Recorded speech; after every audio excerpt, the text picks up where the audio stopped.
They are the most remarkable things on two wings.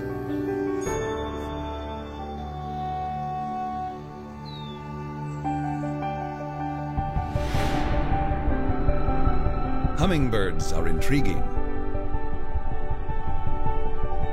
enchanting, utterly captivating.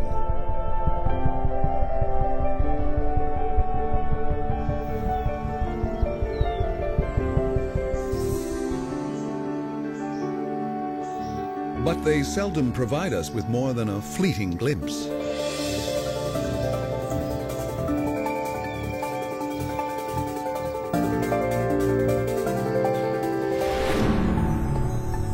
Now, at last, we're able to slow them down and get up close. And as we explore their universe, we discover something new at every turn.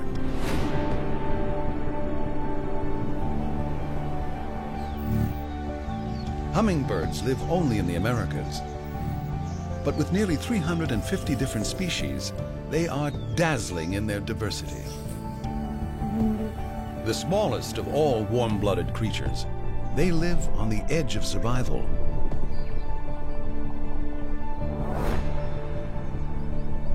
But they are equipped by nature to meet the challenge.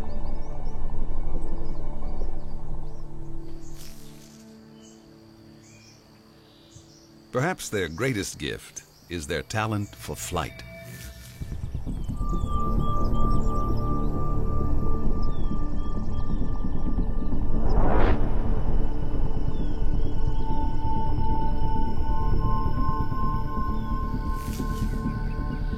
Just watch how this hummingbird, a species called the Magnificent, stands its ground while it feeds, even if the flower is blowing in the wind.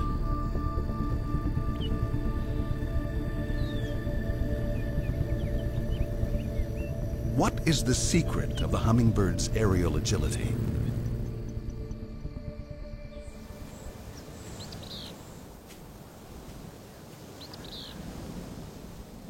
Biologist Doug Altshuler was intrigued by that question, and he decided to investigate. I have tremendous respect for hummingbirds. They really are, I think, some of the most elite athletes of the animal world. He has turned his lab at the University of California at Riverside into a kind of hummingbird training center with custom-designed workout stations where he can assess the limits of their abilities.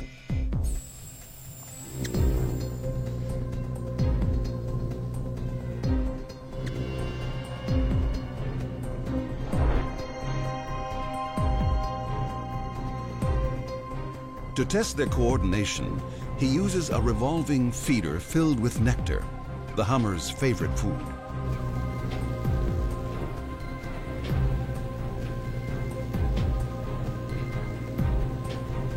Multiple cameras record how this Anna's hummingbird twists and turns, fine-tuning its position so it can keep up. One of the things we've been quite surprised to learn is that if we look at all of these behaviors, we see that there's actually a very restricted set of small types of maneuvers.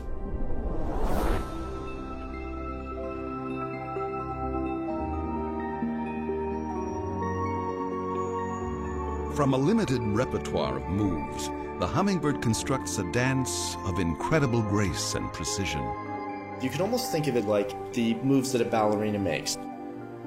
She might make a pirouette, and she might make other specific moves, and from those construct a more complex and intricate dance. And that's really what we see that the hummingbirds are doing.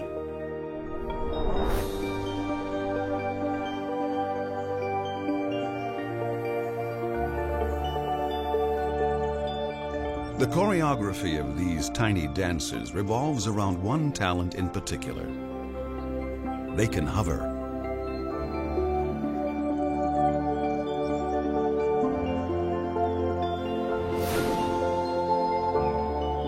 That's why hummingbirds seem so perfectly balanced in midair, as if they were floating rather than flying.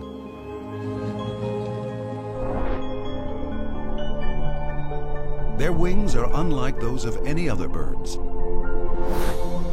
With their flexible shoulders, they can even move them in a figure eight, and they gain lift from both sides. Hummingbirds are quite impressive in the flight behaviors that they engage in, and this includes maneuvering and really the ability to do sort of unusual behaviors such as flying backwards, turning on a dime, and even briefly flying upside down. All of these behaviors really are related to their ability to hover.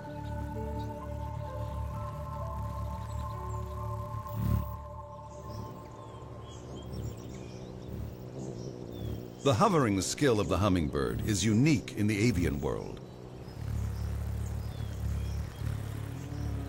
Only insects can fly like that. The hummingbird's ability to hover evolved for a simple reason. It enables them to dine on nectar.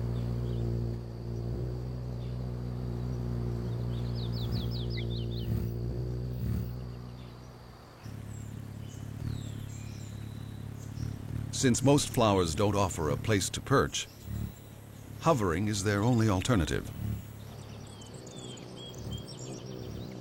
This unusual diet has forged an evolutionary bond between hummingbirds and flowers.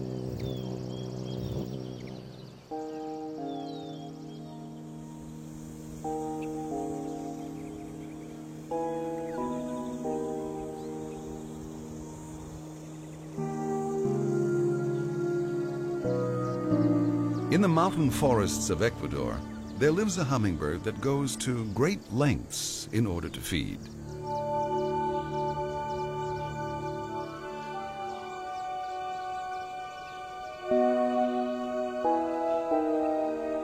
The swordbill lives up to its name. Its 4-inch bill is actually longer than its body. It's easy to see why when you look at the flower on which it feeds. The trumpet-like blossoms of the datura hang straight down, and its nectar is tucked away at the very top.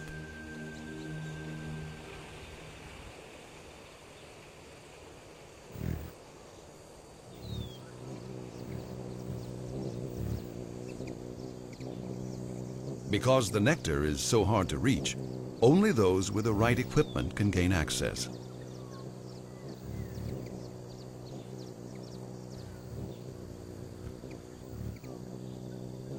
Over time, the blossoms have grown longer, and swordbills have evolved to keep up.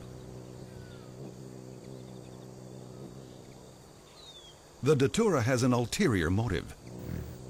It's bribing the swordbill to gain its help in reproduction.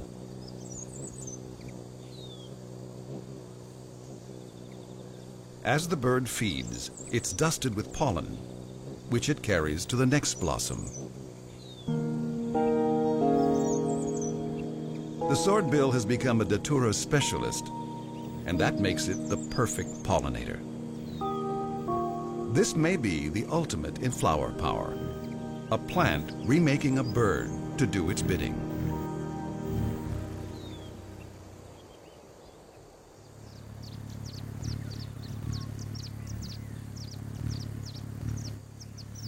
The datura is far from unique. Some 8,000 plant species throughout the Americas depend on hummingbirds alone for pollination. Their wide range of flower shapes has co-evolved with hummingbird pollinators to produce an infinite variety of long bills, short bills, and curved bills,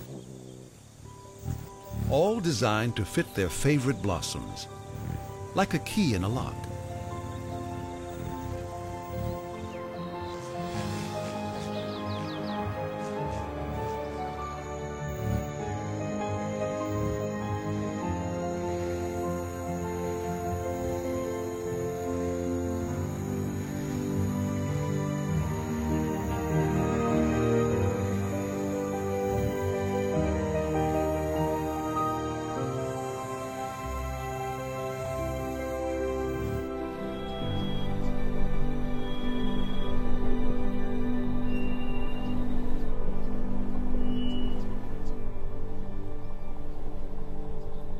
But coevolution alone cannot explain the bizarre case of the purple-throated carib.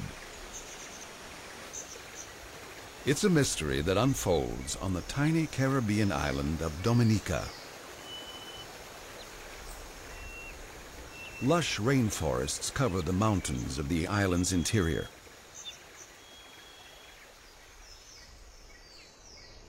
They're home to spectacular flowering plants and to hummingbirds that harvest their nectar. That includes two hummers whose bills have very different shapes. And here's the twist. These two birds belong to the same species. They are both purple-throated caribs, the male on the left, the female on the right. The question is, why did this species end up with such dramatic gender differences? Biologist Ethan Temelis knew that the best place to look for the answer was in the flowers. Male and female caribs both feed on heliconias, which have very complicated blossoms hidden within big modified leaves. I'll cut this away for you here. You can see the fresh flower peeking out right there. This little thing, I'm lifting it up right here. Okay, that's called the staminode, and it blocks the nectar chamber. So when the bird feeds, it actually sticks its beak in all along here, and then its tongue will go back into the nectar chamber as it feeds on the nectar. There are several varieties of the heliconia on this island, and the males and females have evolved to feed on different ones. This is a male purple-throated carib.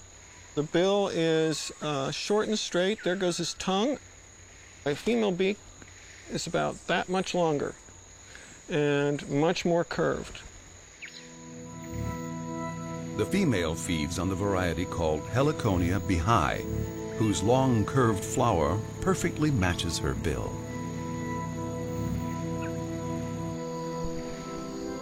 The male prefers a different kind, Heliconia caribea. Not only does its short, straight flower have the right shape for his bill, it's also extremely rich in nectar. In fact, it has about 50 times more nectar than a typical hummingbird flower.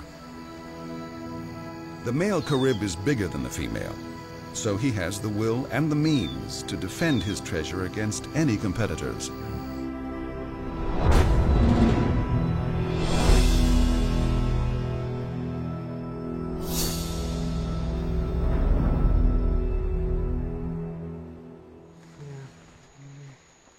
Temelis believes that when the ancestors of modern caribs first colonized the island, the aggressive males staked out the richest food source and never let it go. Males claimed the most rewarding heliconia, the females were left with the less rewarding, and then over time the bills of these birds evolved and adapted to the two species of heliconia. This odd evolutionary chain of events was predicted by none other than Charles Darwin.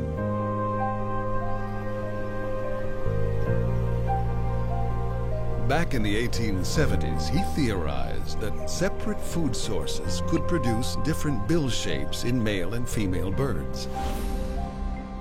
It turns out Darwin was right. And the caribs are living proof.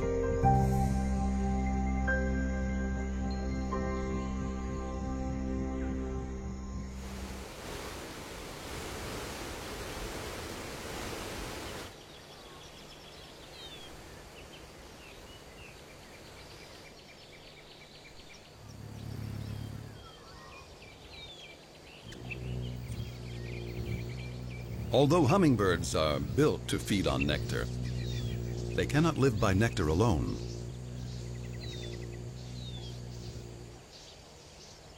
It doesn't provide any protein. So how do they fill out their diet?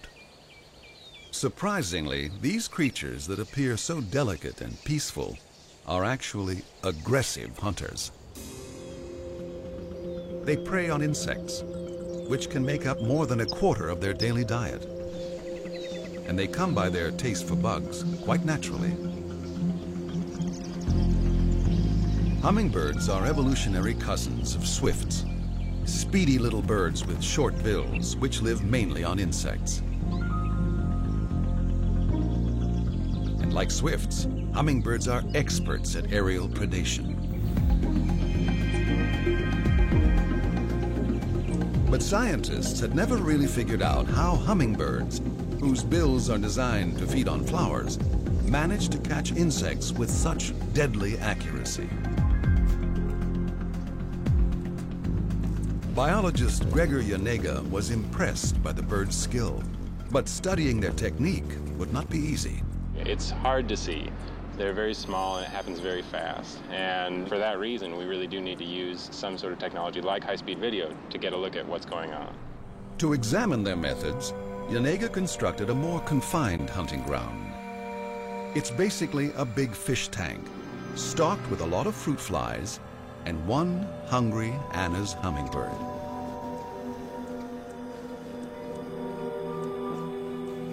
You might expect that the hummer would use his long bill like tweezers or chopsticks to snatch insects out of the air. That would be quite a feat. If our lips and jaws could extend in front of us approximately 4 feet in length, then imagine trying to, grab your nearest orange or something with jaws that are 4 feet long. Slow motion reveals just how the hummingbird makes the kill.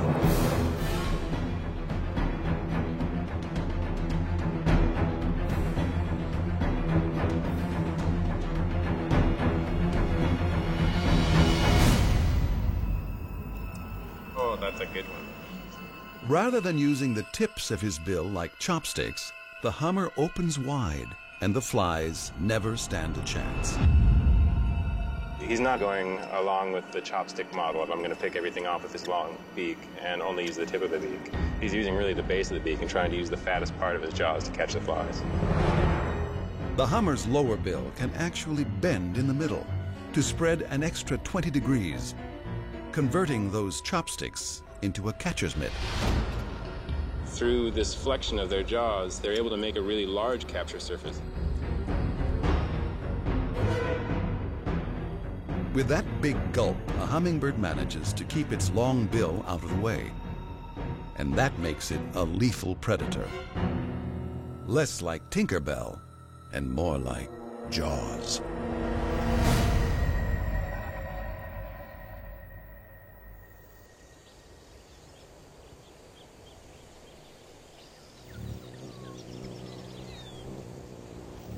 Whether they're feeding on bugs or blossoms, hummingbirds must consume a lot of food just to make it through the day. On average, more than half their body weight in nectar alone.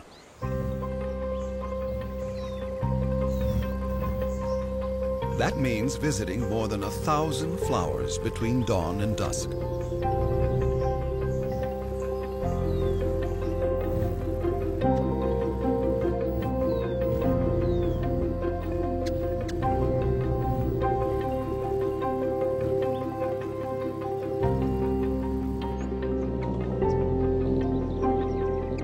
And it's no wonder they eat so much.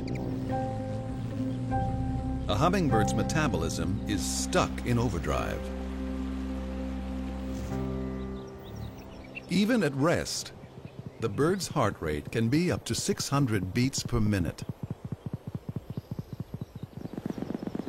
And that can double when it's flying.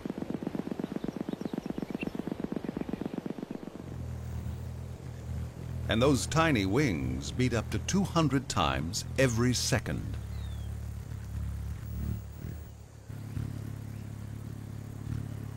It's an endless cycle. Constant feeding gives hummers the energy to stay on the move. But they burn calories at such a steep rate, it leaves them only a narrow margin of survival.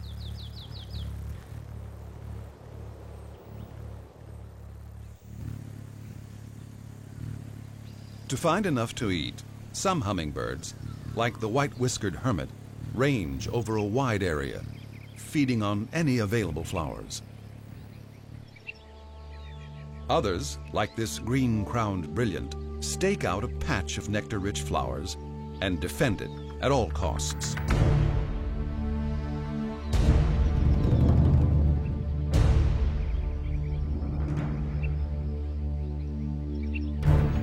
Hummingbirds won't tolerate trespassers, and their aerial dogfights are intense.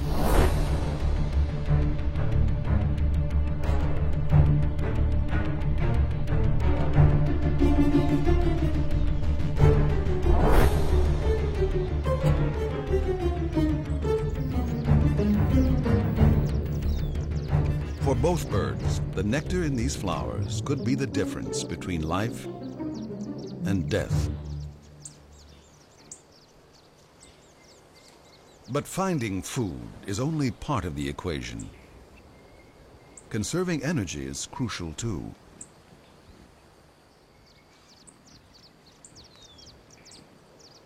At night, when a hummingbird can't feed, it faces the risk of simply running out of fuel and perishing in its sleep. Once again, hummers have evolved a way of dealing with the problem.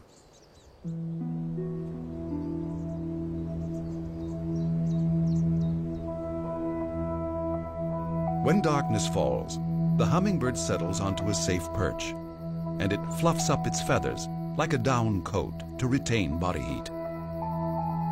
Infrared video shows warmer areas as red, cooler as blue. As the temperature continues to fall, the hummingbird conserves energy by adjusting its thermostat and producing less heat. It enters a low-energy state called torpor. It's like going into hibernation.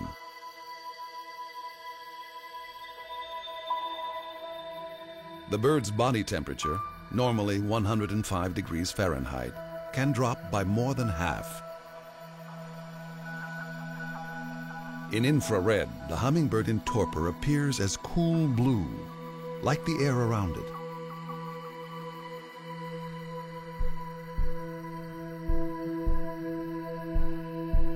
And its heart rate slows way down to as low as 36 beats per minute.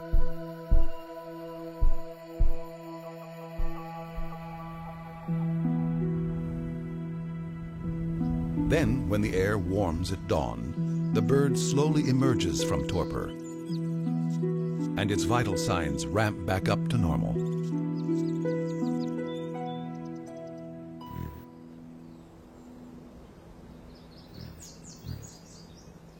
Some hummingbirds have found another way to save energy.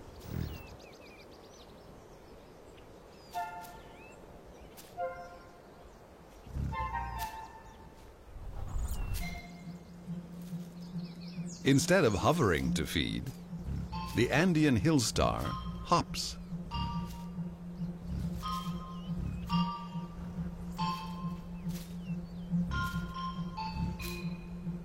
The hill star lives on the high volcanic plains of South America at an altitude of 12,000 feet.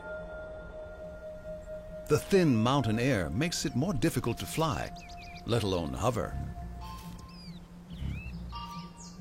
Fortunately, most of the flowers here grow close to the ground.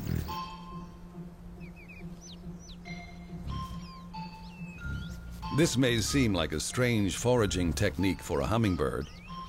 Hopping and perching consume a lot less energy than hovering.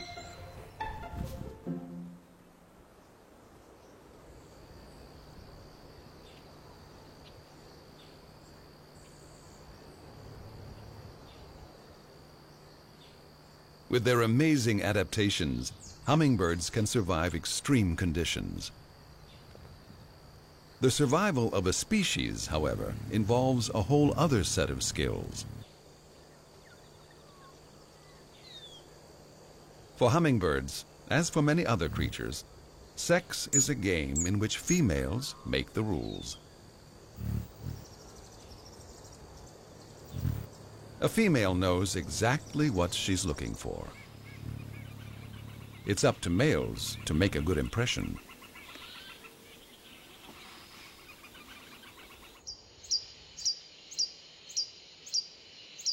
Some males like to announce their presence with a song, like the insistent chirping of this Ecuadorian long-billed hermit.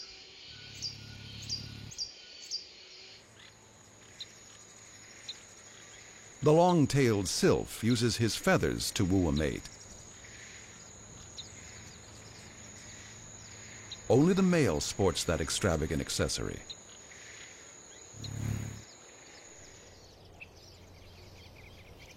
When a male rufous spots a female in his territory, he launches into a dance, best appreciated in slow motion.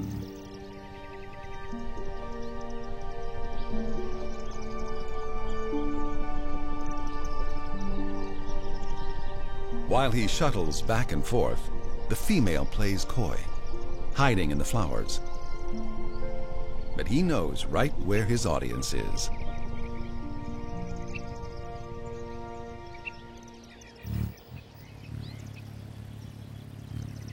When it comes to hummingbird mating displays, nothing can touch the Annas. Male Annas, with their trademark fiery red crowns and necks, put on an elaborate display to intimidate rivals and attract a mate.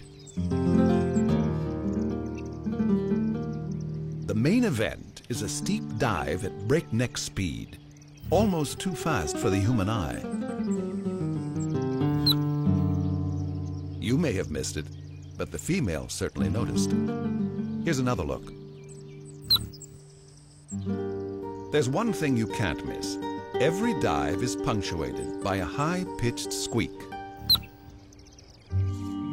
So this is the territory I was telling you about. Biologist Chris Clark is investigating the Anna's mating display. He and his assistant, Teresa Feo, have brought some specialized gear to a park on the edge of San Francisco Bay. Okay, it's right there. Oh, I see. Yeah. The female will go around to several males' territories, and the male is doing this display in an effort to impress her, to try and convince the female to mate with him rather than with that other guy over there. The male's dive is his way of flaunting his physical fitness, and that unusual chirp is a kind of serenade to help win her over. But Chris is curious to know how the male makes that noise. The sound sounds vocal. People think that it's made vocally, just like their song is vocal. But there's also a group of people out there that think that it may be the tail that makes the sound. But nobody has tested this idea before. Chris and Teresa will use a high-speed video camera to record the dives at 500 frames per second. A sensitive microphone will capture the chirps. The real trick will be getting the male to dive right in front of Chris's camera. It is quite a challenge to film these guys. When they're diving, they go, we think, at about 60 miles an hour or so. And of course, this is a little bird that's about this big, whizzing by at the speed of freeway traffic. Chris knows that males tend to dive toward the sun to show off their red markings to best advantage, and that helps him position the camera. He'll be coming from over here, so right here would be a good place for the camera. To provoke the male into putting on a display, they place a female inside a mesh enclosure. And as added insurance, another female, a stuffed one, is mounted on a pole. This is a female that we got from a wildlife hospital. She didn't survive after being admitted. With their gear in place and ready to roll, there's nothing to do but wait for the show to start. And it doesn't take long. Oh, Going up? he's going up for a dive. The male begins his display by flying straight up about 100 feet and hovering to attract attention. Then he plunges toward the ground in a death-defying dive. Descending. Dive one? Dive one. Going up. Dive two. That was dive two. Going up. Dive three. That was dive three. Oh, look. Estimates that I have from videos are that the G-forces are about 10 Gs. Dive seven, which is about the same as what a fighter pilot blacks out under in fighter aircraft. Dive 14. Dive 14. It's phenomenal that this is just a routine part of their displays that they do. Descending. Dive 16. Okay, he's back on his perch. Yeah, check this out. Now that they've recorded more than a dozen dives, they can take a closer look in slow motion. So right now you can see he's just off screen up here, but he's going to appear and he's going to come down. See that? Yeah. He spreads his tail. Yeah, that's really cool. And he has his tail spread for the same amount of time as it takes him to make the sound. The male is spreading his tail feathers right at the bottom of the dive. The action lasts just 60 milliseconds, but it coincides precisely with the male's chirp. Wow, that's really cool. Is it just a coincidence? Or are the feathers actually producing the sound? Chris has devised a simple but ingenious way to test the theory. We have tubes that have air coming through them from an air source. When we put the feather here, we put it in a jet of air that's moving 60 miles an hour. The feather makes a sound, vibrating like a reed in a clarinet. It's a dead match for the male Anna's chirp. Yeah, right there. The experiment proves that the tail feathers are making the sound. Somehow the male is able to dive at just the right angle and speed, so his tail feathers produce the precise frequency that the female is looking for. By showing off his flying skill, he lets her know that he's a good choice for a mate.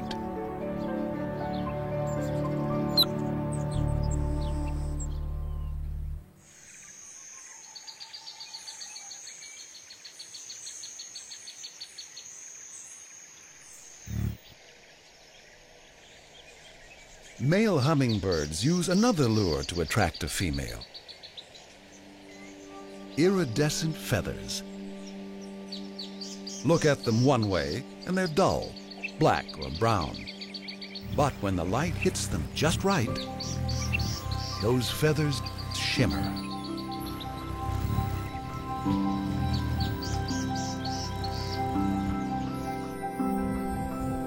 As usual in the bird world, it's the males that really shine. Their names often reflect their flashiest attribute. Purple-throated, ruby-throated, fire-crowned. Surprisingly, a hummingbird's colors are not the result of pigments. Instead, they're created by special cells in the feathers that break down light and emit particular wavelengths. Those colors ensure that when the male hummer turns his head, it's the best way to catch her eye.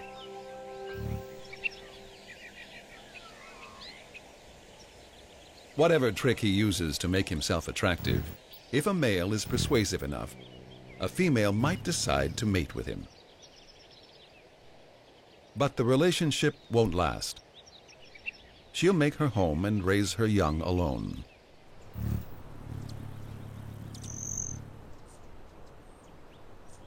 Female hummingbirds build their nests with soft bits of leaves, feathers, or lichen, often pasted together with spider webs to make them strong and stretchy.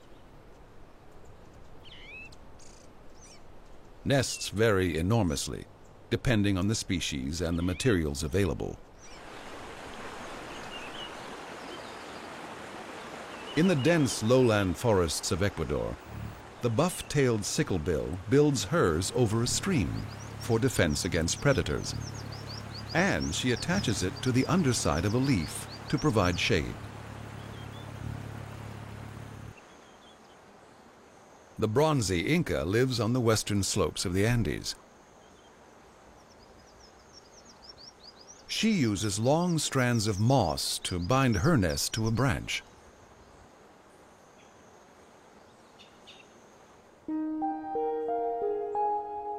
A female usually lays 2 tiny eggs. The chicks emerge in a couple of weeks.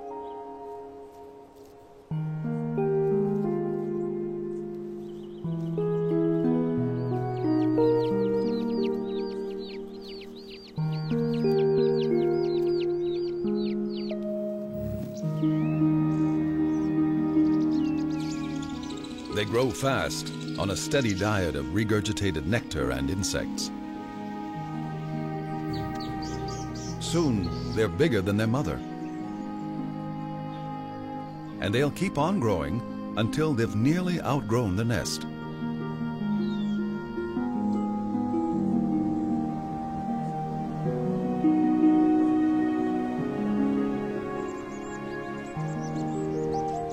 Even after they fledge, the chicks will still rely on their mother for a while. Once they're finally fending for themselves, they'll lose those fluffy feathers and burn off their baby fat.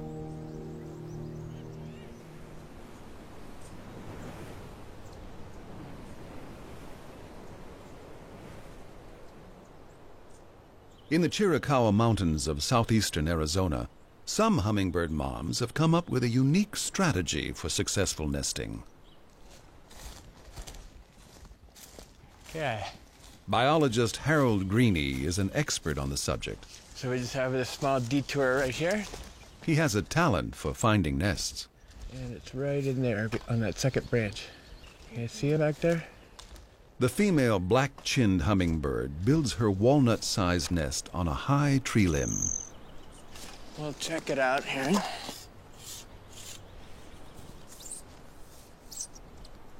Even way up here, hummingbird nests are vulnerable, Oh yeah, still got eggs. subject to attack by a host of marauders. Hummingbird eggs are so small, they're like little Tic Tacs that just about anybody that finds them, I think, would eat them. Greene and his team spend a lot of time monitoring nests and their contents.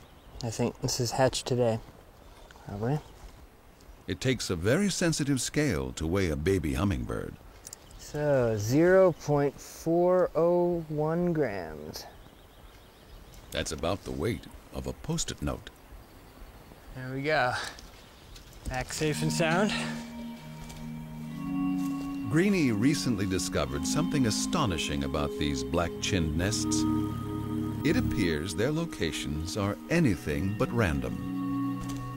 We were just out to see what we could see and learn a little bit more about their nesting. And we noticed that this species of hummingbird often have all their nests clustered in one particular area. It turns out that right in the middle of each cluster of hummingbird nests is the nest of another kind of bird. A Cooper's hawk. Come on over here. The Cooper's hawk just landed right next to the nest and he's out on a branch. Unlike hummingbirds, Cooper's hawks eat meat, including squirrels and many kinds of birds. In fact, birds are a Cooper's hawk specialty. The hawks can fly with great agility through a thick forest to catch them on the wing. Strangely, the Cooper's hawk's skills as a killer may be exactly why the hummers like to stay close.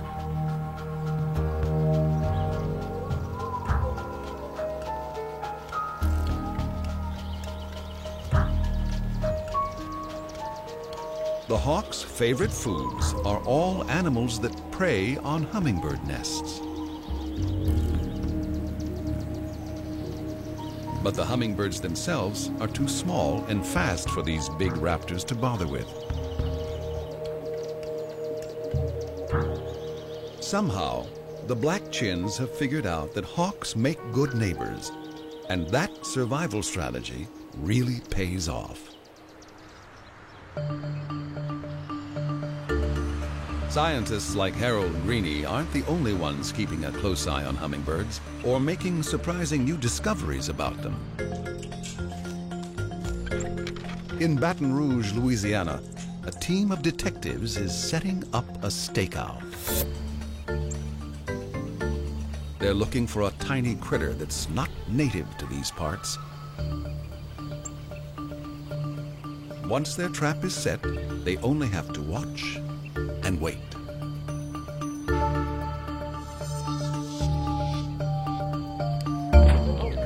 We got one! Heading up the team is Nancy Newfield. She's a licensed hummingbird bander. Okay. Nancy is part of a network of banders across North America, keeping tabs on the bird's movements. It is a ruby throat.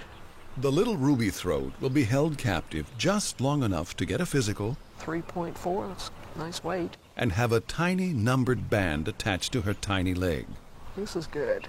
Next time she's spotted, that number, checked against a central database, will provide clues to where she's traveled. You ready to go, sweetheart? The ruby throat has a long trip ahead of her. There we go.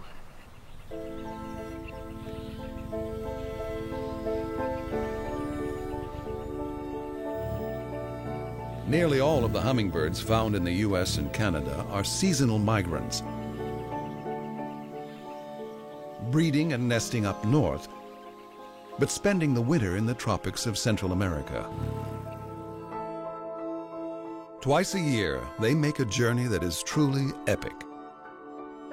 Given their body length, hummingbird migrations are the longest of any bird. A rufous might cover up to 6,000 miles round trip, shuttling between its winter home in central Mexico and the northern end of its breeding range in southern Alaska. A ruby throat's migration between Panama and its summer breeding grounds in the eastern U.S. is nearly as long. That journey includes a marathon flight across the Gulf of Mexico. It's an 18-hour ordeal, over 500 miles of open water, with no place to stop and nowhere to feed until they reach land.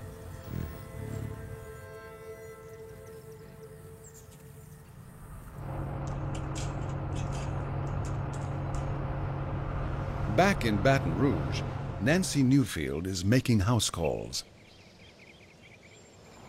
Their customer. This is an adult male, Rufus. And, oh, he's a looker.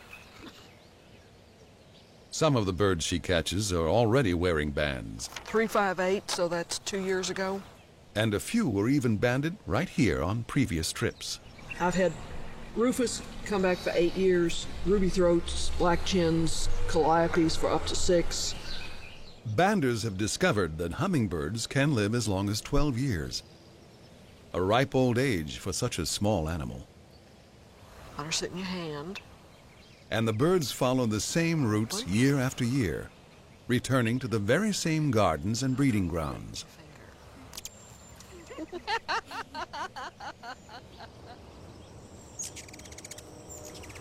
This is a banded bird, a returnee, adult male Rufus, 3.9. So he's getting a little porky. He's putting on weight, getting ready to leave. To survive the rigors of their long migration, He's got a fat of 2. hummers go on an eating binge and store the extra food as fat. 0 corrugations. They may double their weight before setting out, putting on the extra 2 or 3 grams to sustain them on their journey.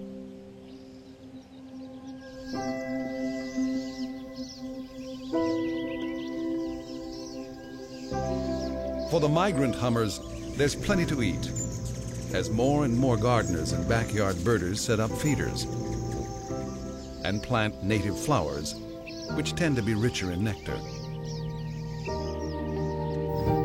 Lately, there are some surprise guests at this banquet.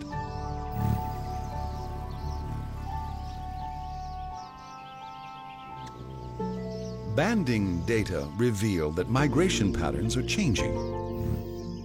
In the last few decades, more hummingbirds have been showing up along the East Coast during the winter, when they're usually found in Mexico.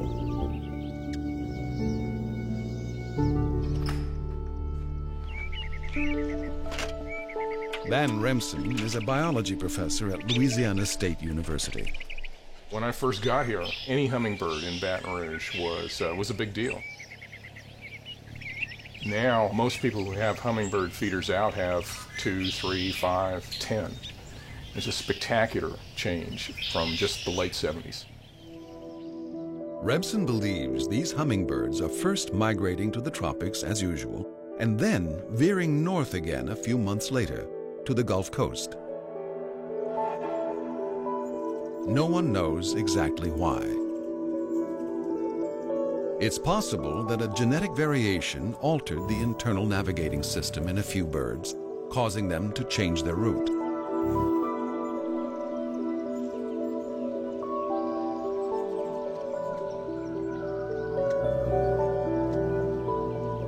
Since the new migration pattern is rewarded with food, the variation is passed on to new generations.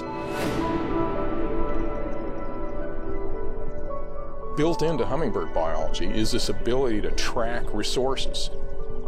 They can adapt to new situations. I mean, they have added the Gulf Coast of the United States to the wintering range, and we're not talking about just a few individuals. There are probably hundreds and hundreds, maybe several thousand hummingbirds of several species that have added this piece of real estate to their winter range, come back year after year. Very flexible. That flexibility is a hummingbird hallmark and a key to their survival. But today, many of the nearly 350 species of hummingbirds are threatened or endangered as they lose their habitats and food sources. Luckily, they are finding champions in surprising places.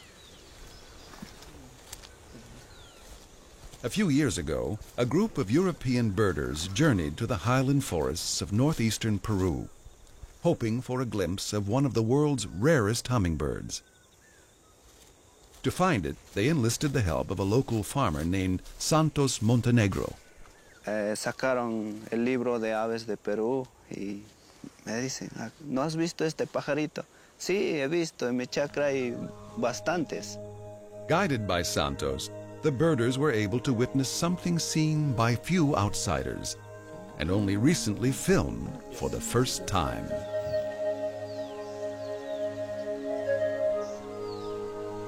The bird is the marvelous spatule tail, and it is truly a marvel. The male uses his two specially modified tail feathers in an extraordinary display.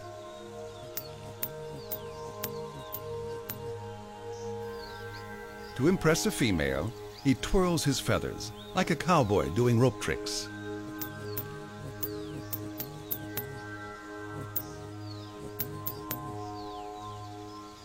No one has figured out how he makes that sound. There are fewer than 1,000 of his kind left, and most of them are found on the eastern slopes of a single river valley in Peru.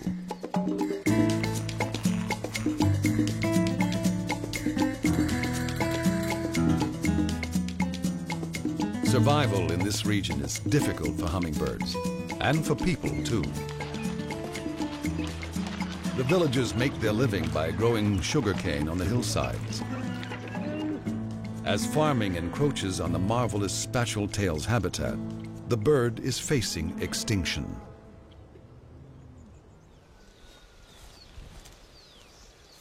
Santos Montenegro has become the marvelous spatule tail's ambassador and its protector. Ahora, en los últimos 2 años, muchísimas personas me conocen. Estamos trabajando con la comunidad. Me buscaron para hacer monitoreo de aves. Este es el área que hemos reforestado con 17,000 plantones hasta el momento, lo que es alimento del marvelous spatule tail. Es lo que utilizaban más antes. Santos has persuaded many of his neighbors that ecotourism is a more rewarding use of their land than farming. The Spatule Tail Reserve was established to save a single species, but it will also protect an entire ecosystem. Such is the hummingbird's power and its powerful hold upon us.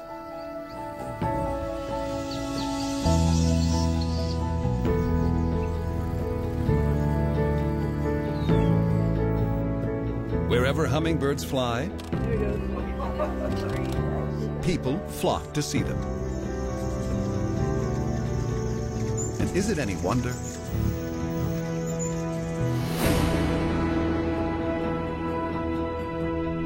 These little birds have conquered the air and mastered the art of survival.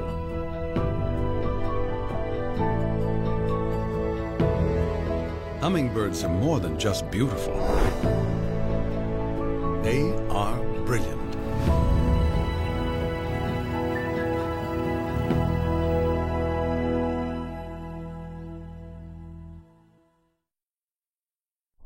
This nature program is available on DVD for $19.99 plus shipping. To order, call 1-800-336-1917.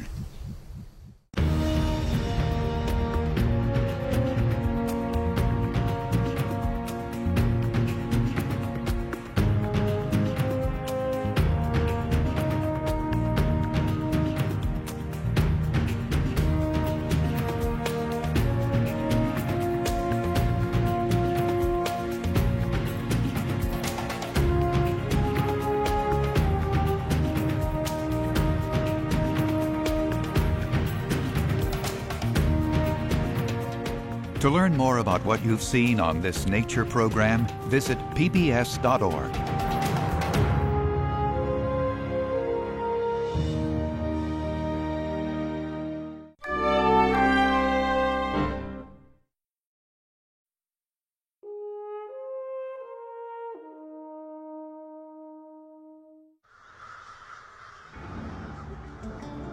Crows are found on every continent except Antarctica. Wherever humans live, they're there. Their world intimately intertwines with ours, yet we know so little about them. They, on the other hand, seem fascinated with us. The most surprising thing about crows has been their ability to recognize and remember particular people, and even just particular faces. They look, they think, they eyeball you. They really seem to be sizing up the situation. You walk outside now with a whole nother perspective. Not just that you're moving through an animal's environment, but that they're watching you and learning from you every step of the way. Crows have an exceptional ability to pick a single face out of a crowd. But what's truly extraordinary is what the crows do with that knowledge.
At the University of Washington in Seattle, a team of masked researchers fans out to conduct an ongoing experiment with an animal that many people view as a schemer, a scavenger, and a dreaded omen of death. The crow. This is a facial recognition test. The way we go about studying facial recognition is to change our face. The caveman mask was our initial trial. We caught 7 birds wearing the caveman mask and watched their response to that mask as we would just walk casually through a route that included where we had caught them. Initially, about 30% of the birds we encountered would scold us. As we've done this through time, now virtually every bird you see on campus will swoop down when you're wearing the caveman mask and give an alarm call. It was shocking that these birds had an incredible ability to focus on an individual person, so really to pick us out of a crowd. It's a difficult task even for people to do. Scientists are just beginning to understand how crows recognize a single human face and how they use that information.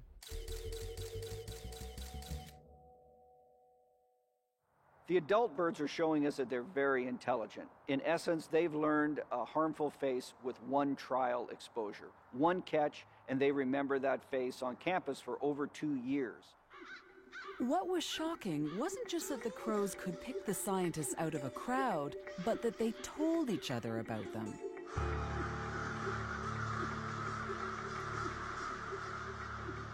Soon, everyone in the group, known as a murder of crows, knows who their friends and their enemies are. The crows who gather near the small farming community of Chatham, Canada, know that there are far more enemies here than friends.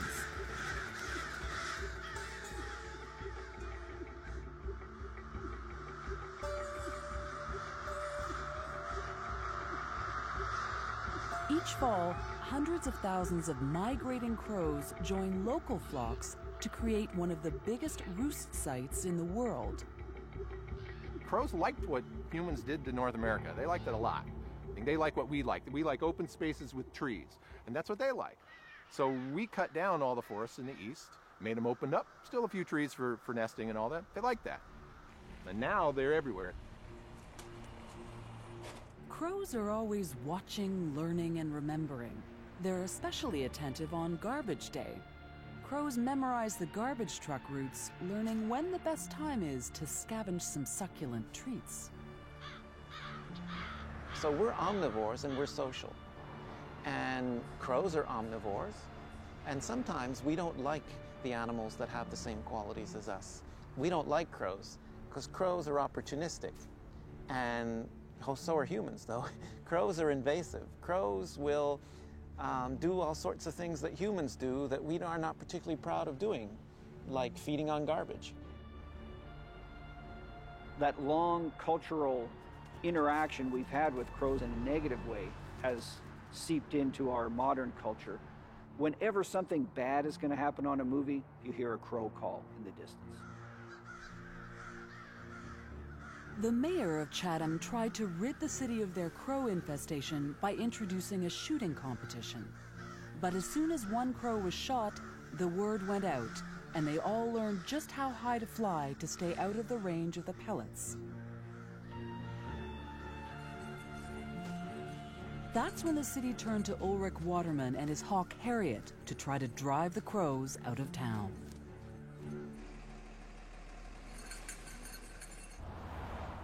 The crows, being highly intelligent, they can figure out a human being. They can figure out a raptor. But that the two work together, that's too much for them. They cannot comprehend that their two worst enemies are working together. That freaks them out. Oh yeah, she wants to go.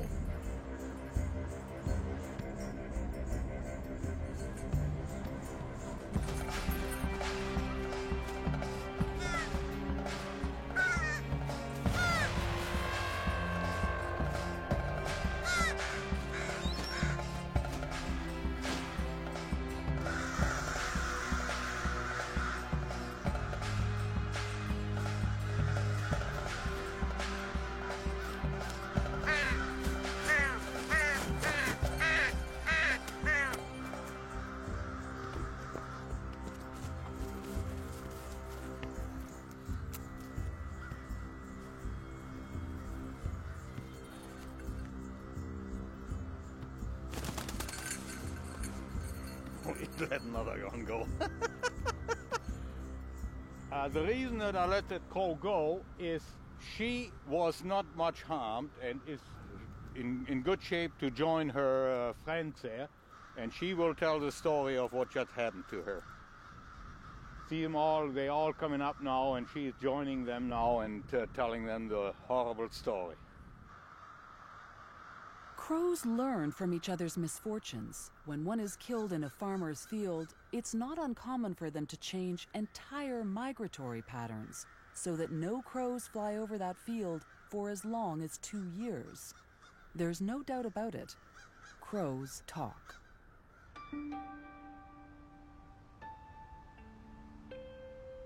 Professor John Marsluff knows that crows talk, and that is at the heart of his groundbreaking new study. See that nest up there? He wants to find out if crows have the ability to pass information on, not just from one adult to another, but from one generation to the next. To study this, he's going to follow several crows from hatching through their first year to see how they learn. It won't be easy. Less than 50% of crows survive their first year. Right now, all we know is that there's eggs up there, and it's really a gamble whether those eggs are going to turn into young birds that we are then able to follow when they leave the nest and encounter new things in their environment. Before the eggs were laid, Marsloff and his team caught and banded adult crows in 5 different test locations around Seattle. They wore a different mask at each location. Now, a handful of crows at each of those test sites, including our crow parents, has learned that one specific mask means danger. What Marsloff wants to find out is whether the parents will pass on their knowledge of the dangerous face to their young. And will the young not just learn to recognize this face, but remember and use this information months from now when their parents aren't around? Surprisingly, this kind of learning in the wild has only been proven with primates. We're trying to see the fledglings in this nest. When the team stands in the park without their masks on, the crow's response appears to be quite normal. So those are just regular caws communicating certainly some excitement, but not a scolding vocalization. Now, as part of the experiment, he puts on the mask, and it's a whole different story.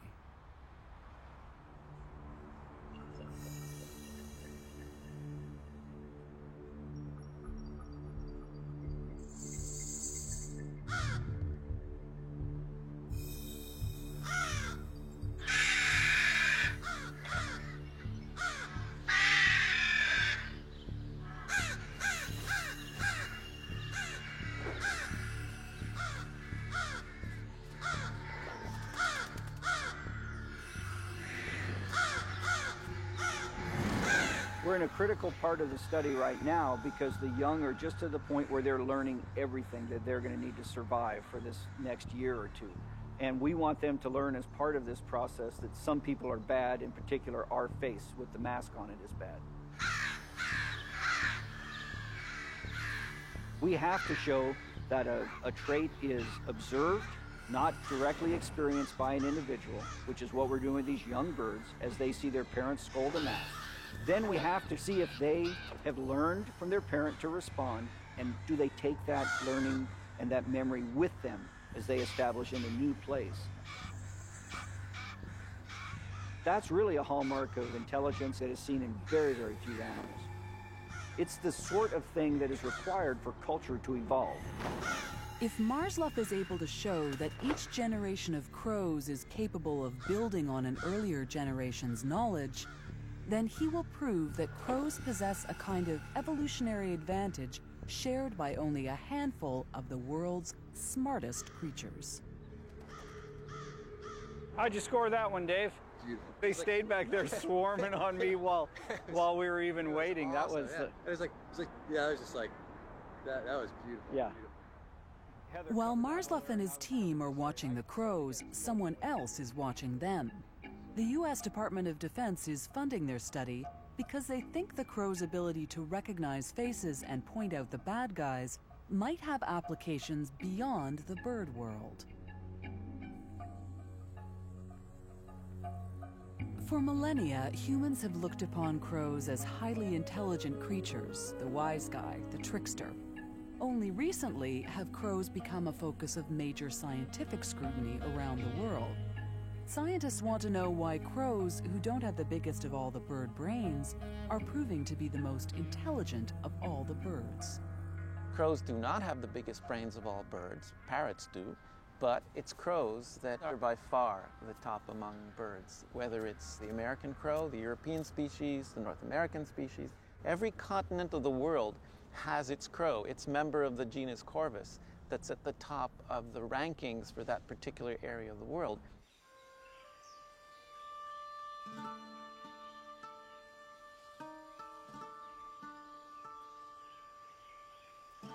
The idea that crow intelligence was worth studying came from a tiny French island 700 kilometers off the coast of New Zealand that's home to arguably the smartest crow species in the world. In 1993, scientists from the University of Auckland discovered that New Caledonian crows had an ability long thought to be the domain of humans and great apes: the ability to use tools. It's a bit of a puzzle. Why is it that it really is just this one species of New Caledonian crow stuck on a relatively small island in the Pacific that uses these really complex tools? Russell Gray is part of the team that made that first astonishing discovery, and he continues to return to the island to study these remarkable birds. Alex Taylor has spent the last 2 years on the island, living with the crows and conducting experiments. In terms of biodiversity, it's on the kind of top 10 hotspots for the world. There's just so much stuff here that just doesn't live anywhere else. And especially with the insects and plants, there's tons that's not even been documented. So it's kind of a really special place. What's truly remarkable is that New Caledonian crows don't just use tools, they make them as well.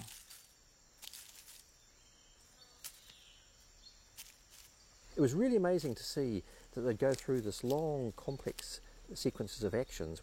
It wasn't just like one step, like rip off a stick, and it wasn't even 2 steps. It was breaking off at a difficult place the branch below a fork, trimming off the side branches, and then crafting away at the base of the fork to get a really functional hook tool. And that was really amazing to see an animal, knowing there's some food there, putting all this effort into getting its tool just right for the job. There's really 3 species that make tools: elephants, chimpanzees, and New Caledonian crows. So just 3 out of 6 million or whatever that's on the planet. People went wild when Jane Goodall found that chimps could actually use tools at all. And the chimpanzees have never been found to use hooks in any kind of way. So to find a crow species that's using tool use and making tools in a much more sophisticated way than the chimps, really, I think, it hit everyone's radars. Sometimes you see really complex things, but there's some simple trick to it, some lower level behaviour that underlies it. Well, any behaviour you see like that in the wild makes you think. It makes you think, I really need to do an experiment. First we put the meat into the hole, and we put the long stick in the toolbox, right at the back, out of reach of the crow. And we put a short tool in front of the box. It's one thing to use a tool to get food, but to use a tool to get another tool to get food requires much more complex cognitive powers.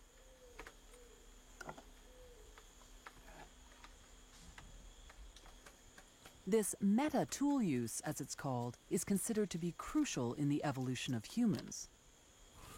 Well, the thing that sparked technical evolution in humans was when we started using rocks not to crack nuts or bones or other bits of food, but use them to crack other rocks. So it's really interesting to find that a crow species can actually do this meta-tool use, because then we start having some kind of idea of the kind of cognitive abilities that our early ancestors might have had. Just how smart are these crows? In an experiment that has never been tried before, this crow will be challenged to push its abilities to the next level. And we're looking to see if the crow can act out a 3-step plan, like 3 chess moves into the future, and pull up the string to get the short tool, take the short tool to get the long tool, and then take the long tool to get the food. This should be I'm really fascinated by this. I really want to see if they're able to do it, because I hope they can, but it may just be too long a distance between their first action with the string and the time they're getting the food, so they're going to kind of forget what they're doing once they're up and string pulling. So yeah, I'm really curious to see how this is going to go. This is the first time this experiment has ever been attempted, and our cameras are there to record what happens.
crows have done amazingly well and really surprisingly well. We didn't expect them to be this good at these kind of problems. They've performed at the highest levels with tasks requiring technical intelligence out of pretty much any animal on the planet. Crows are very intelligent for animals. Their brain size relative to their body size is of the same caliber as many primates. So it really is appropriate to think of these animals as feathered apes.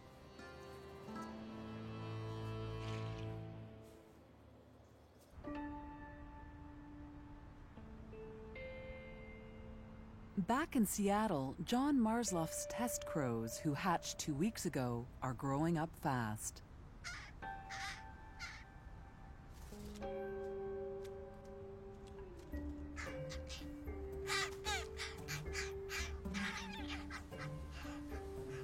Marsloff checks the nests daily. One nest catches his eye because it's home to a baby crow unlike all the other nestlings. With a distinct band of white on her wings, she's immediately given the name White Wing. Their ever-attentive parents are kept busy feeding them. But they're not the only ones.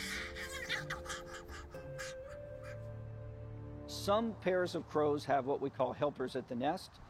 Those might be a young male or perhaps a female that remains in the natal territory for a year or two, and they help their siblings. Having so many family members providing food and protection allows the baby birds to concentrate on growing and learning.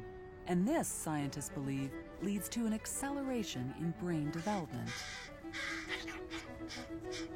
Crows have very interesting social systems, and it's actually probably more like Western human civilization than any other animal on the planet. Right? There are no primates that have what we have in Western civilization, which is essentially a mated pair, right? Monogamous male and female, more or less, with their kids, offspring from a bunch of years, and in extended families where you know your relatives and all that. The basic social unit is the family. The whole family spends hours standing guard in nearby trees and keeping an eye out for predators who might want to harm their defenseless young.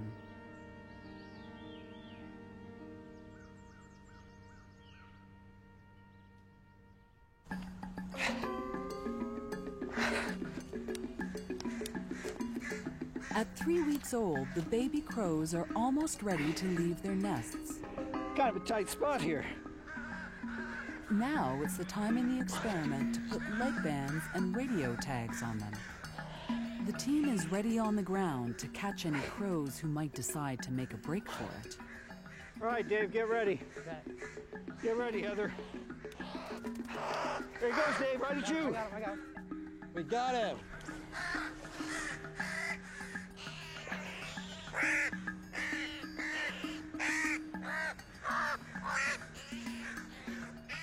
I'm coming down. These are so calm. They are. Probably the best way to understand the development of intelligence is to follow a young bird as it's gathering its intelligence. How's your climb, John? Either the trees are getting taller or I'm getting older, or a little of both. Really, without a radio tag where you can reliably every day find that individual, see what it's doing, compare to what it did yesterday, understand its experiences for an accumulating life. Without that, you really can't understand this development of cognition. They band 8 birds from 5 different nests. There he goes.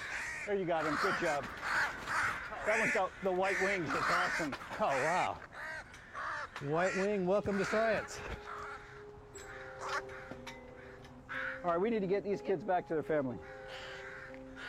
These young birds are about to experience a lot of new things in a relatively short period of time. Crows have shown a great ability to adapt to change in some unusual ways.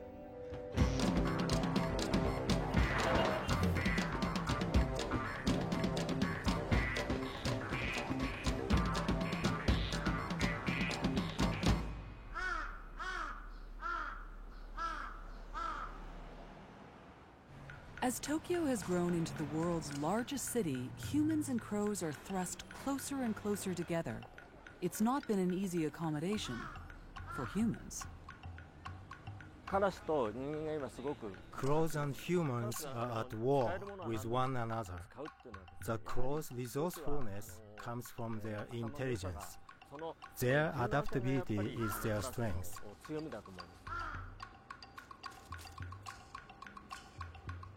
A Japanese species of crow known as jungle crows is one of nature's best construction workers. Inventive scavengers, these jungle crows are constantly on the lookout for new building materials for their nests.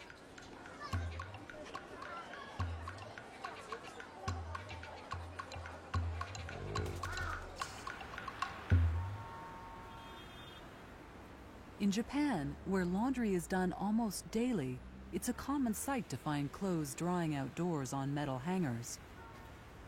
For crows, this is an opportunity far too tempting to pass up.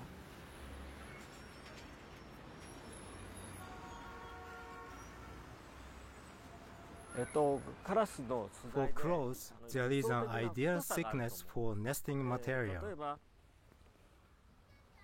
This is too thin for their beaks. This is too thick. This is a perfect thickness. It is exactly the thickness of a wire hanger. Jungle crows shape their nests to fit the female's body. The crow manipulates the hangers to create her own made-to-measure nest.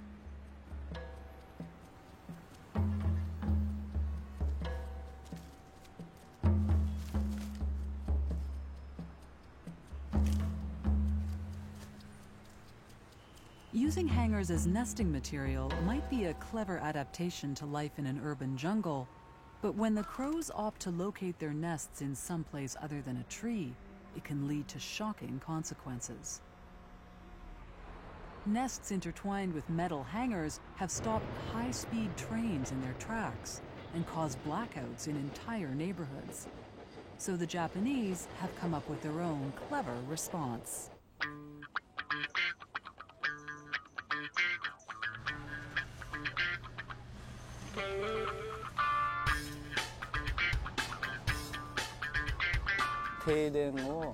Preventing power interruptions is a patrol's first priority.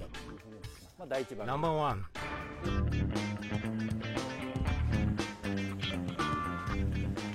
The Crow Patrol of the Kyushu Electric Power Company fans out with a single mission: to find and destroy the homes of destructive squatters.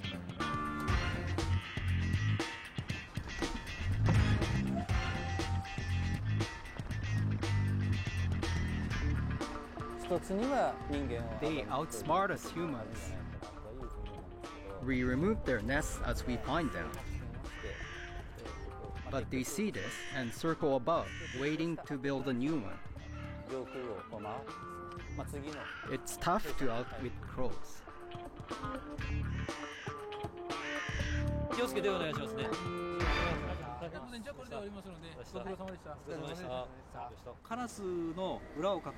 When we work hard to develop a strategy against them, crows develop counter-strategies to foil it.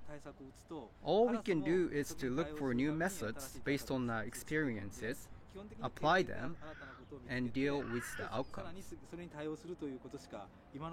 That's the only way we can manage. I think the crows are as smart as we are, so we feel challenged. We think we have to fight against them. We are competing with the crows, these smart birds, as our intellectual equals in this fight. Not long after Marsluff and his team have returned the newly banded test babies to their nest, they're ready to head out on their own.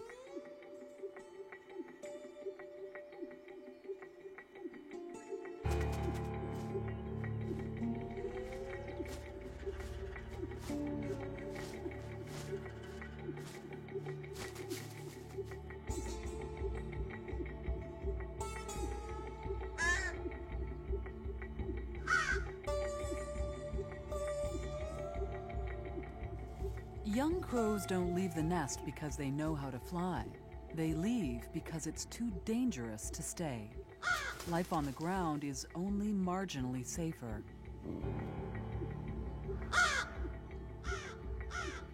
The most important lesson a young crow learns is when to move and when to stay still.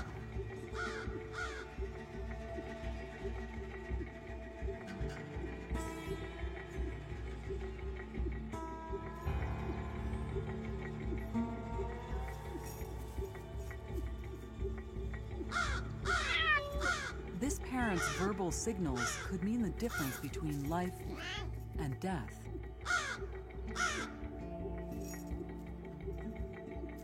Crows have different warning calls, one for cats and one for hawks and another for humans.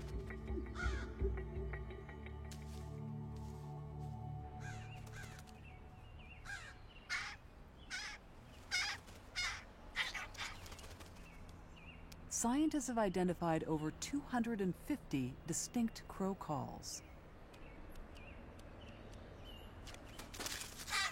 In addition, each crow has an individual voice with at least 2 different dialects.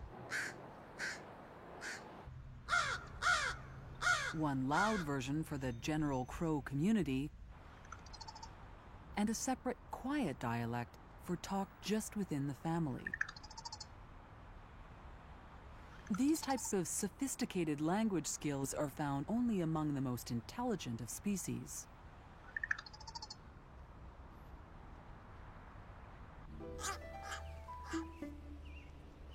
White-wing and her brother have managed to survive their first month. They might look fully grown, but they're at the equivalent stage of a toddler. Their blue eyes have yet to turn black, and their beaks have the telltale red skin of a young crow.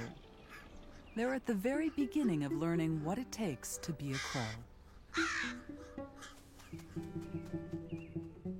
Nobody's really studied the acquisition or the learning process at this initial stage out of the nest, but it's got to be phenomenal. They're encountering all sorts of things at that time, new foods, new dangers.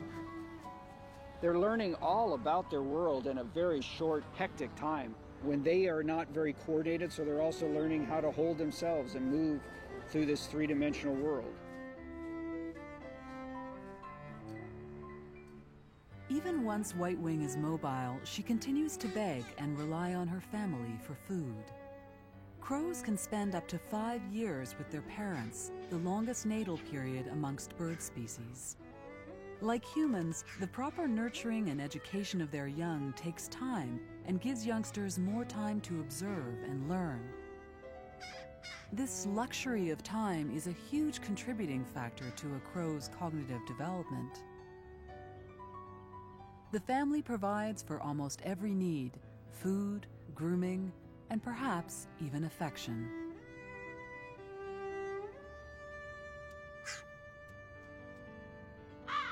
By the time White-wing is 3 months old, she's starting to really test her wings. And yet, she still clings to her mother's side.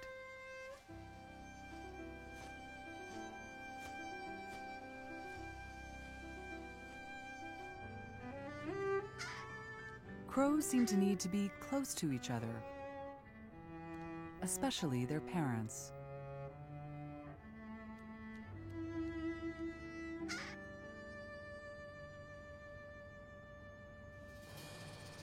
By the time White-wing is 4 months old, she's starting to find food on her own. She, like all crows, quickly develops an appetite for a wide variety of foods. And this kind of diverse diet has a direct impact on brain development. A lifestyle that's more complicated because you're eating a wider diversity of foods is something that explains part of the intelligence of some primates and also part of the intelligence of some birds. So it's the same principle, the fact that you're an omnivore, that seems to be pushing the brain towards having bigger areas to cope with the extra amount of information. If an animal only eats fruit, then it only has to learn about one food group. Crows eat fruits, vegetables, and meat, so they have to be able to identify and learn how to work with all these foods. Walnuts, for example, are a bit of a challenge, but crows have figured out not just how to get the husk off them, they've mastered the art of how to crack a tough nut.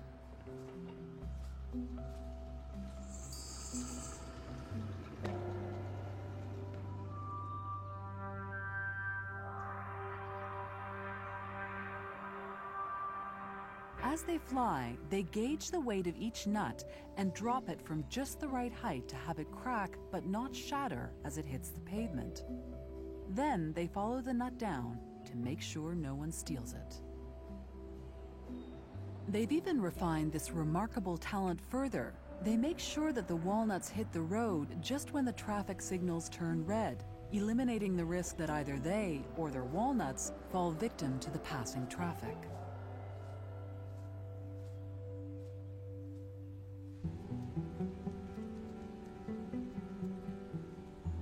White-wing is starting to master some of the skills of being an omnivore. Clearly, it's a big learning curve.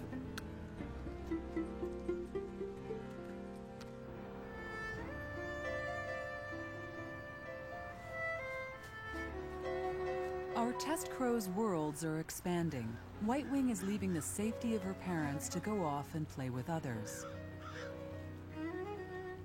Like a teenager, she's eager to seek adventure with friends, but reassured that come evening, she can return to the safety of family.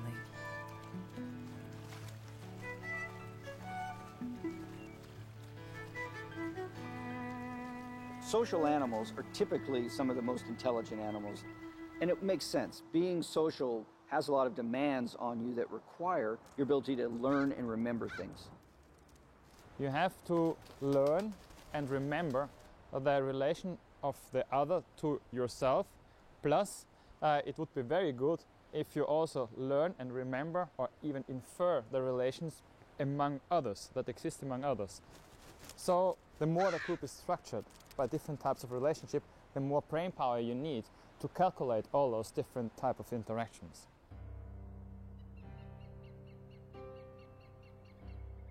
Scientists at the Konrad Lorenz Institute in the Austrian Alps have for more than half a century studied the social behavior of a variety of birds.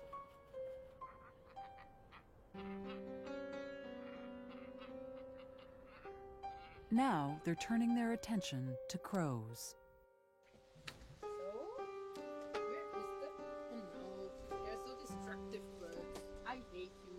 Anna Braun is working on an experiment to test crows' reasoning abilities. This kind of test has been used on children, apes, and dogs. These are the first trials to be conducted on crows. This is a touch screen which we are just starting to work with the carrion crows.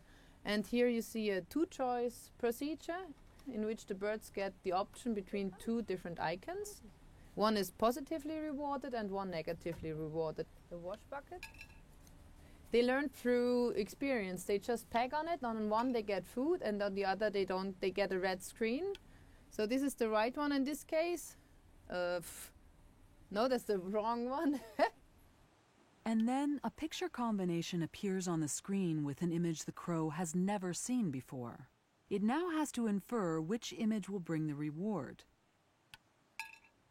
When this task was presented to children, they mastered it after just a few tries. Dogs took as many as 70 attempts to solve the puzzle. Crows surprisingly figured out this experiment almost as quickly as children. But they already come very far, and that's the big surprise for all of us. They come from a behavioral point in the cognitive tasks. They come on the level that is reached by some ape species, and which is quite surprising. Thomas Bunyar has previously worked with apes. His current interest in crows is focused on something psychologists call theory of mind, a creature's ability to recognize that other creatures might have differing ideas from their own.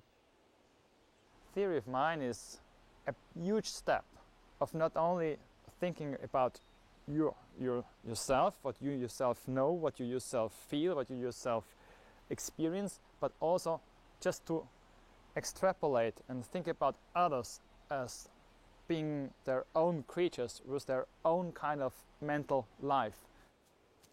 Crows clearly demonstrate this kind of agile thinking when it comes to storing their food. First, they hide it. Scientists call this food caching. When they cache, they're on the lookout for any clues that another crow might be spying on them. Over there, this individual over there, he just did a food cache very close to the others. But then he recovered it again and moved up the hill, and now he's caching again. He left the cache site, and now he's sitting over there as private as he could be, watching, paying attention to what's going to happen with the bird who approached. If they suspect they've been seen, crows will move their cache, defend it, or they may even fake cache, keep food in their pouch and only pretend to bury it. These are all highly complex cognitive behaviors. So a kind of cognitive arms race is starting between those that try to prevent pilfering and prevent the others from watching, and those that have to watch for pilfering. And we are talking now not only about behaviors, but we are talking also about the mental state. At 5 months, White Wing is reaching the end of her adolescence. She appears to have an understanding of caching, and she's venturing further and further from home and testing her wings. One behavior that intelligent animals appear to all share is play. Play allows the mind to learn unexpected things, and young crows love to play. These flights of fancy are more than just fun-seeking, though. White Wing and her pals are building up strength with these cannonball rolls, and these loop-de-loops are the perfect way to evade a hawk in hot pursuit. They also provide a pretty good way to impress a mate. Attracting a mate is perhaps the most important event in White Wing's life, because crows mate for life, a life that might last as long as 20 years. It looks as though White Wing has found herself a promising candidate.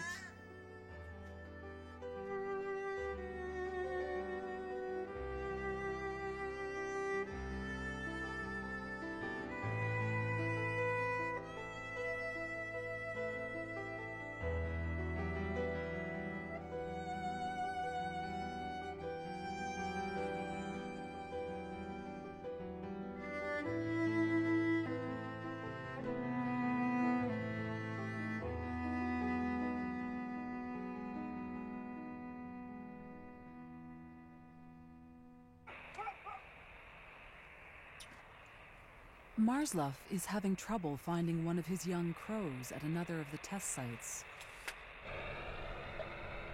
Wow, we're getting closer. So it's still not that close. I got the gain up fairly high.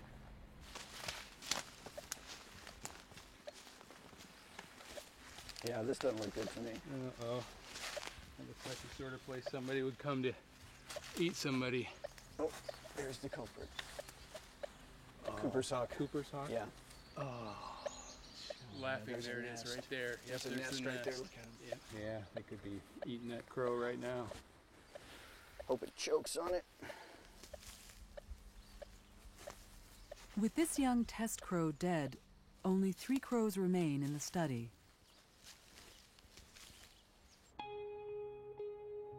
He knew from the start it wasn't going to be easy to follow young crows for a year.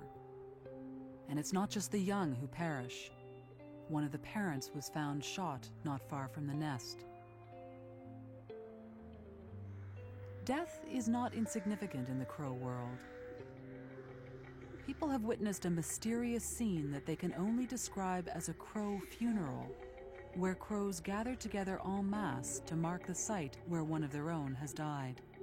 They sit silently for a few minutes, and then they take off without a sound. Eerie is how it's been described.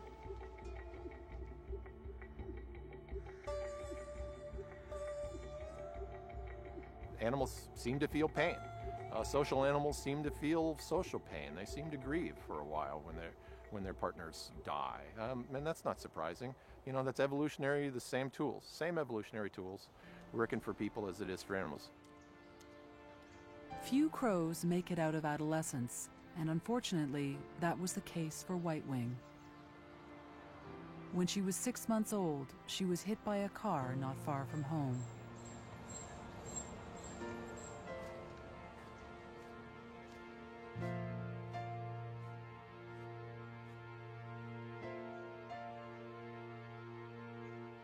With White-winged dead, there's only one crow left in Marsluff's experiment.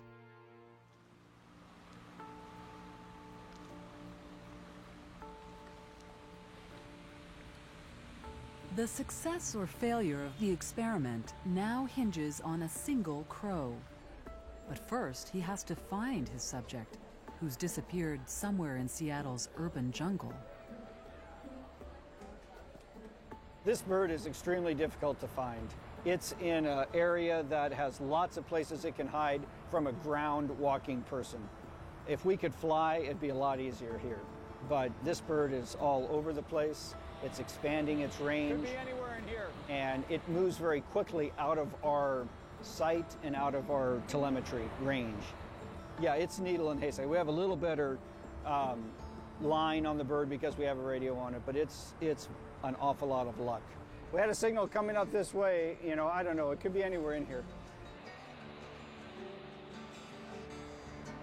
I got nothing here. Let's try it this way. You guys hear birds at all? Nope. I hear them in my dreams now.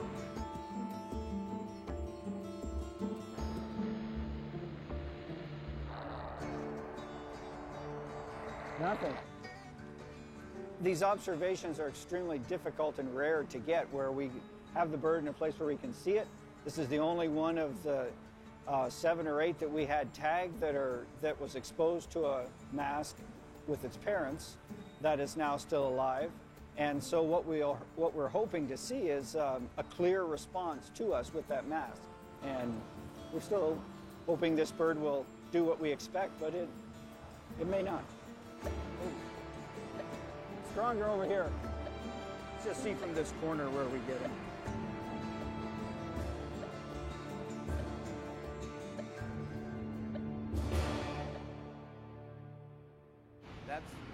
That's exciting.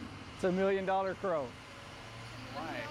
Well, we've just put a lot of effort into finding him. Oh, okay. Well, I'm glad you found him. Yeah. Looks great. The antenna looks good. Well, there, he just flew now. He's perched right there. I think if we walked from here, it'd be pretty good. The final stage of Marsluff's experiment begins. As he walks back and forth within sight of the last crow, the subject's reaction is one of benign indifference. I'll go back by with the mask on and see if we can see any difference.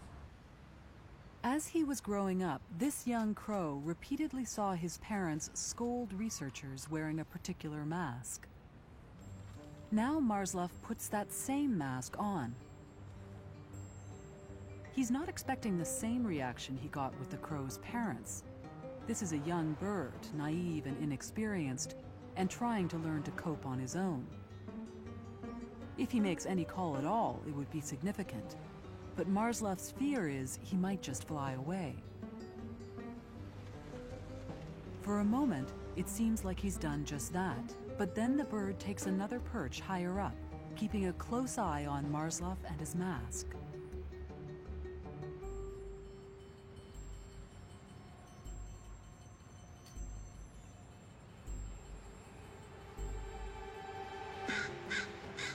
And then, there it is.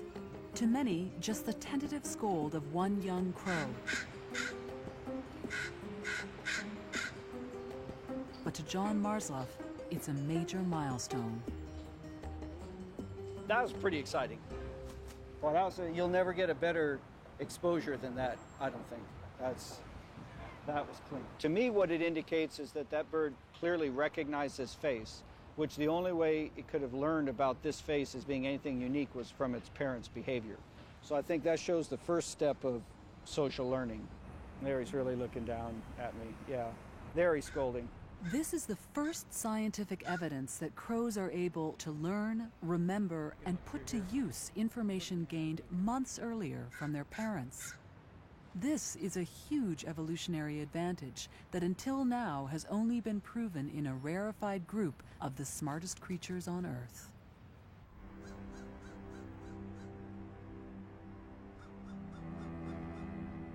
This year has been really full of discoveries, I would say, for us. We've learned that crows are able to recognize and distinguish many different people and remember the deeds we've done to them, be they good or bad, for a long period of time.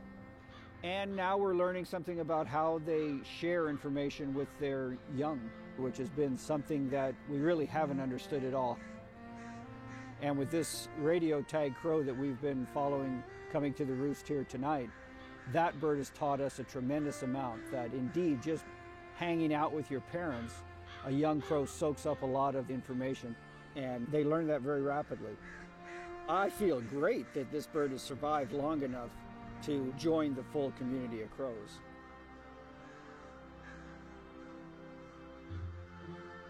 It's not surprising that animals have some of the same abilities as us because we're built from the same building blocks. And we as people, we tend to think that, oh, well, only people do this. Right? Well, we haven't found anything like that yet. We may be unique in having the whole cluster of things that we can do, but what we're going to find out is that other animals out there can do some of that. And if we figure out the way to ask the questions, we might be surprised at the responses we get. Crows share a lifestyle with us. If we can understand the link between that lifestyle and the evolution of intelligence and the evolution of brains, we've advanced in our understanding of brains, intelligence in general, which includes us. Crows have been watching us for a very, very long time. Only recently have scientists begun to watch back. And what they're finding is a creature that's far more complex, more intelligent, and more like us than we could have ever imagined.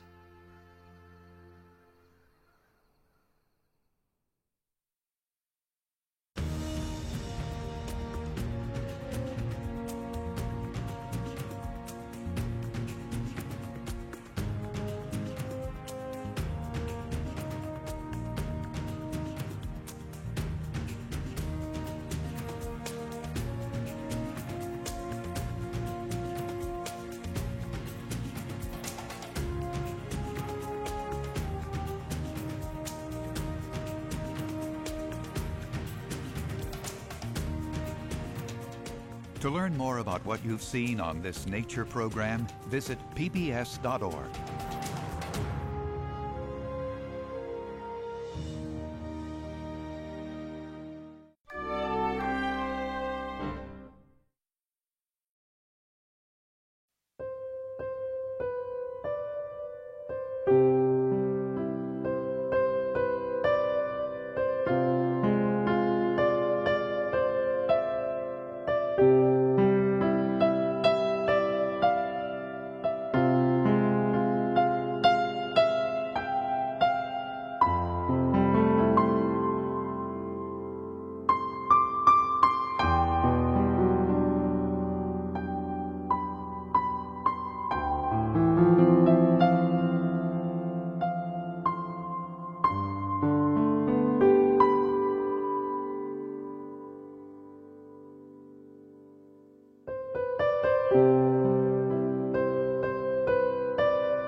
you.